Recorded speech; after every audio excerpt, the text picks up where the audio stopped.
মাত্র 5 মিনিটে এক ফোঁটা তেল ছাড়া দুটো ডিম সেদ্ধ দিয়ে আজকে একটা দারুণ ব্রেকফাস্ট রেসিপি শেয়ার করতে চলেছি, যেটা বাচ্চাদের টিফিনে, সকালের জলখাবারে বা বিকেলের স্ন্যাক্সের জন্য একদম পারফেক্ট। এই রেসিপিটা বানানোর জন্য প্রথমেই আমি সেদ্ধ করে নিয়েছি দুটো ডিম, আর ডিম সেদ্ধগুলোকে আমি এইভাবে অর্ধেক অর্ধেক করে কেটে নিয়েছি। আর তারপরে আমি এই ডিম সেদ্ধগুলোকে একটা কাঁটা চামচের সাহায্যে ভালো করে ম্যাশ করে নিচ্ছি। যতটা সম্ভব মিহি করে ম্যাশ করে নেওয়া যায় আমি ততটাই মিহি করে ম্যাশ করে নিতে চেষ্টা করব।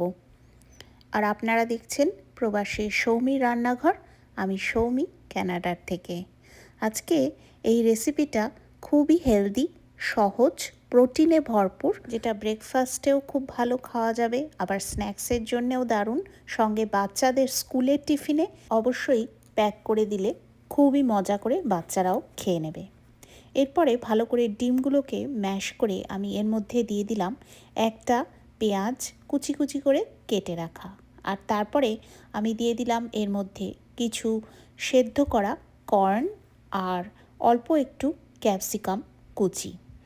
আপনারা এই ভেজিটেবলসগুলো অ্যাভয়েড করতে পারেন, তবে দিলে স্বাদ আরও বেড়ে যাবে। সঙ্গে আপনারা অন্য কোনো ভেজিটেবলস আপনাদের পছন্দ অনুযায়ীও অ্যাড করতে পারেন। এরপরে আমি এর মধ্যে দিলাম 1.5 টেবিল চামচ মতন জল ঝরানো টক দই, অল্প একটু টমেটো কেচাপ আর সামান্য স্বাদ মতন লবণ। আর তারপরে আমি এর মধ্যে ছড়িয়ে দিচ্ছি গোলমরিচের গুঁড়ো। এরপরে সমস্ত উপকরণগুলিকে আমি খুব ভালোভাবে মিক্সিং করে নিচ্ছি। মিক্সিংটা খুবই ভালো করে করতে হবে, যাতে সমস্ত উপকরণ একে অপরের সাথে খুব সুন্দরভাবে মিশে যায়। আপনি যদি আজকে আমার চ্যানেলে নতুন হন, তাহলে এইরকম ব্রেকফাস্ট, টিফিন অথবা স্ন্যাক্সের চটজলদি রেসিপির জন্য চ্যানেলটিকে সাবস্ক্রাইব করে বেল নোটিফিকেশনটা প্রেস করে অল করে রাখবেন, যাতে যখনই আমি কোনো ভিডিও দেব আপনি দেখে নিতে পারবেন। এরপরে আমি নিয়ে নিয়েছি দুটো পাউরুটির টুকরো। দুটো পাউরুটির টুকরোকে আমি এইভাবে ধারগুলোকে একটা ছুরি দিয়ে কেটে নিচ্ছি। আমি এখানে 4টে পাউরুটির টোটাল করে দেখাবো, আপনারা আপনাদের পরিবারের সদস্য অনুযায়ী পরিমাণটাকে বাড়িয়ে বা কমিয়ে নেবেন।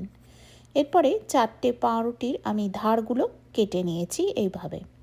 তারপরে আমি তৈরি করে রাখা যে মিক্সটা, সেটা বেশ অনেকটা পরিমাণেই আমি একটা পাউরুটির ওপরে এইভাবে দিয়ে দিচ্ছি। মানে টোটাল দুটো পাউরুটির ওপরে এই মিক্সটা আমি ভালো করে দিয়ে দিচ্ছি। আজকের ভিডিওটা দেখে যদি আপনার ভালো লাগে তাহলে অবশ্যই লাইক আর কমেন্ট করে দেবেন, আর পারলে এই চটজলদি ব্রেকফাস্ট, টিফিন রেসিপি বা স্ন্যাক্সের রেসিপিগুলো নিজেদের প্রিয় বন্ধু বা আত্মীয় পরিজনের মধ্যে শেয়ারও করতে পারেন। এবারে আমি পাউরুটিগুলোকে এইভাবে কভার করে নিলাম আর একটা করে পিস দিয়ে। তারপরে আমি এইভাবে চৌকো চৌকো করে এইগুলোকে কেটে নিচ্ছি। আপনারা এই কাটাটা নাও করতে পারেন, এমনি প্লেন অ্যান্ড সিম্পল রাখতে পারেন, তবে দেখতে ভালো লাগে বলে আমি এইভাবে 8 টুকরো করে কেটে নিয়েছি। তারপরে আমি একটা ফ্রাইং প্যানে খুবই সামান্য বাটার ব্রাশ করে নিচ্ছি। আপনারা কিন্তু কোনো রকম বাটার ব্রাশ না করেও এমনি 2 পিঠ সেঁকে নিতে পারেন। আমি হালকা একটু বাটার ব্রাশ করে নিলাম। বাটার ব্রাশ করে তারপরে এই পাউরুটির স্টাফড টুকরোগুলো ফ্রাইং প্যানের ওপরে একদমই লো টু মিডিয়াম ফ্লেমে গোল্ডেন ব্রাউন করে নেব আমি দুটো সাইডই। আমি এখানে হাত দিয়েই কিন্তু ব্রেডগুলোকে উল্টিয়েছি। আপনারা যদি হাত দিয়ে এই প্রসেসটা করেন তাহলে অবশ্যই কিন্তু কেয়ারফুলি করবেন। যারা ওজন কমাতে চাইছেন তাদের জন্যও কিন্তু এইটা খুব ভালো একটা অপশান। ডিমে আছে হাই প্রোটিন, যা অনেকক্ষণ পেট ভরা রাখে, অযথা খিদে কমায় আর মেটাবলিজম বাড়াতেও অনেক সাহায্য করে। বাচ্চাদের স্কুলের টিফিনে এটা অবশ্যই কিন্তু ইনক্লুড করে একবার দেখবেন, বাচ্চারা খুবই আনন্দ করে খেয়ে নেবে। সকালে যদি আপনার অফিস যাওয়ার তাড়া থাকে, ওয়ার্কআউটের পরে প্রোটিন দরকার থাকে, বিকেলে হালকা কিছু খেতে ইচ্ছে করে অথচ যেটা খুব একটা বেশি পেট ভরাবে না সেরকম স্ন্যাক্স, তাহলে এই রেসিপিটা কিন্তু একদমই আইডিয়াল। আর সবচেয়ে বড় কথা, কোনো রকম তেলে ভাজাভুজি নয়, মাত্র 5 মিনিট সময়েই সুপার হেলদি একটা রেসিপি তৈরি হয়ে যায়।